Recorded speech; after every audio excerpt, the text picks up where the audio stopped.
And tonight, a follow-up to a story that we brought you last night. The network of Matt Lauer, Brian Williams, NBC News, which operates under the guise of journalism, is once again putting liberal host Melissa Harris Perry out there to tout the Peacock Network's leftist agenda. Now watch this.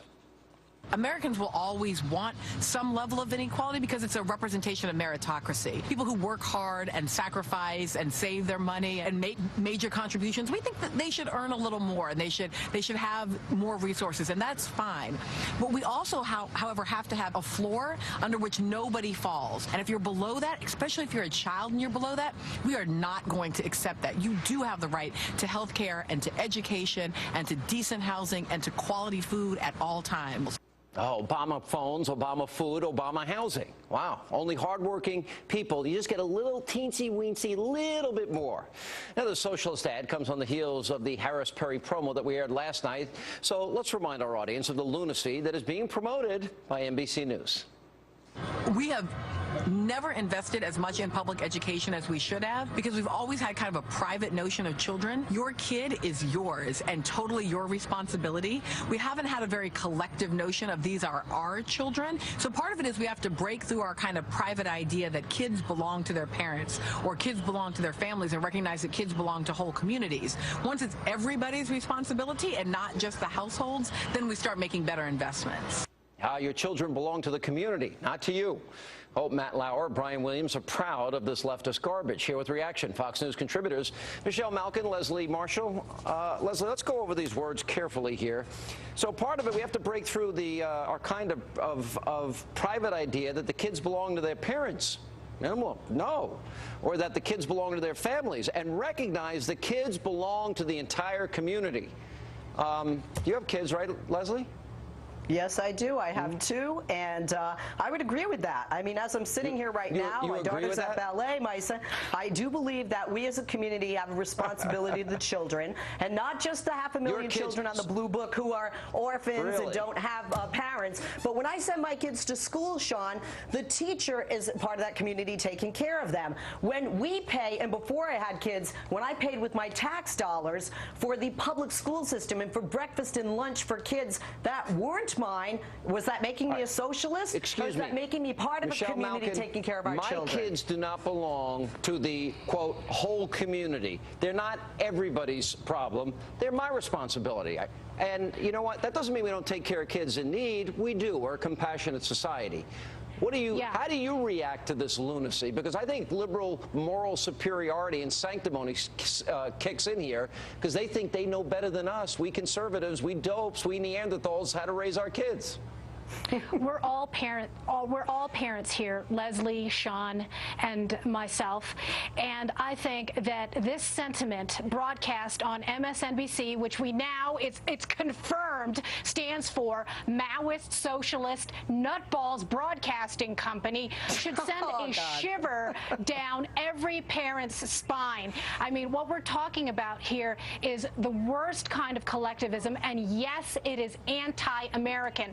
This is a message not only to these people who didn't have any problem whatsoever with broadcasting this. That's what's creepy to me, that there wasn't a single producer or editor who looked at this woman broadcasting these diatribes and thought, this is just bone-chilling.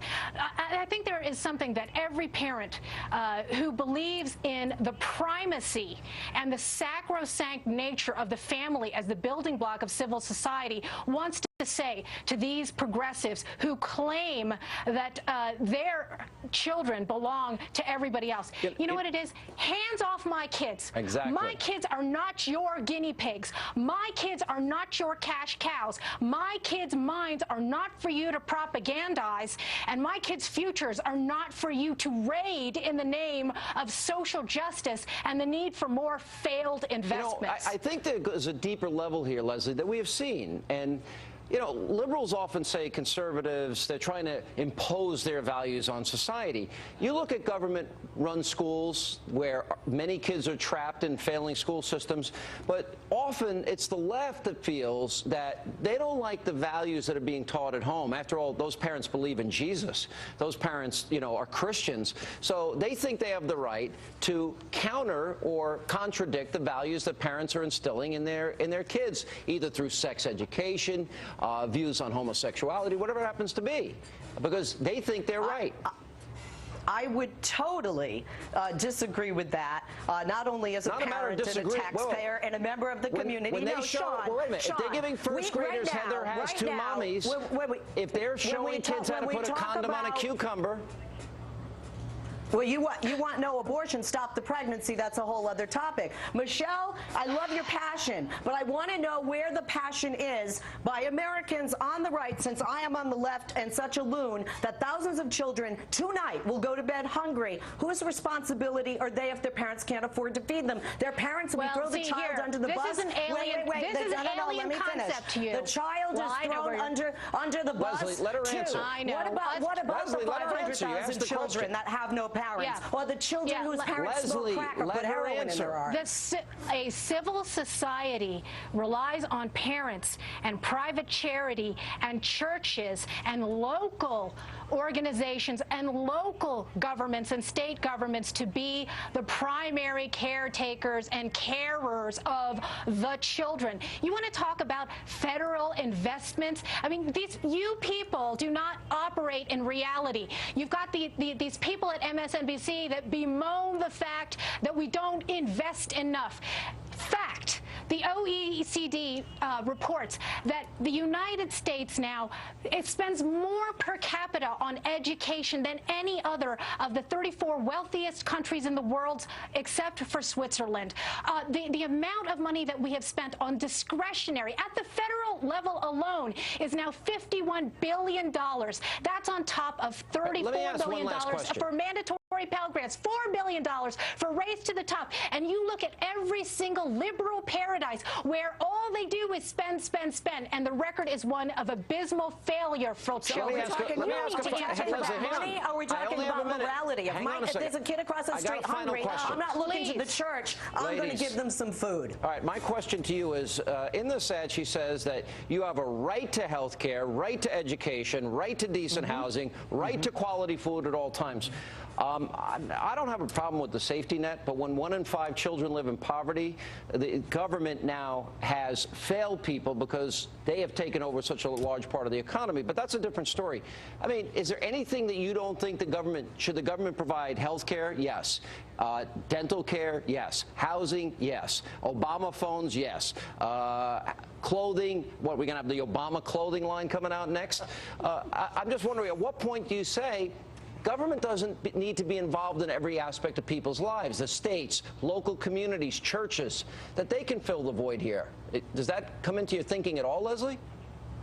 It does. As a matter of fact, last night I was watching a documentary on Mormonism. I kid you not, I'm not a Mormon. And I was blown away by something that they have an entire square in Salt Lake City, Utah, where everything is free for not just members of the church, but members of the community who are in need. We need to do more of that. Church attendance is down, and that means money in the coffer is down and less to give to those children through charitable organizations. All right, well, we got to roll. Bottom line, look at every Democrat-run city. Chicago, Detroit, Philadelphia, Los Angeles. These liberal hellholes have proven impervious to social justice. Thank you both.